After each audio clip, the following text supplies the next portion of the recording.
আসসালামাইকুম। আজকের পরিস্থিতি দেখেন, কালকে পানি দিয়ে সাবান দিয়ে সব কিছু কমপ্লিট করে দিয়েছি।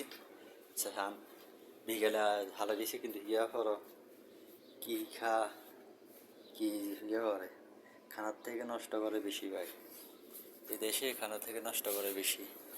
আর কি বলবো ভাই, আপনার 10টা বাজে ডিউটি শেষ, ইয়ে হওয়ার করে আপনি 3 ঘন্টা 2 ঘন্টা করে ডিউটি করেন, তাহলে এবার আপনি চিন্তা করেন 1টা বাজে বা 2টা বাজে করে রুমে যান, রুমে যাই গা গোসল ধোয়া, আপনার রান্না বা খাওয়া, আবার সকালে উঠে ডিউটি, তাহলে কি শরীর খারাপ হইতো না কি ভালো থাকতো না ভাই? আপনারা বলেন।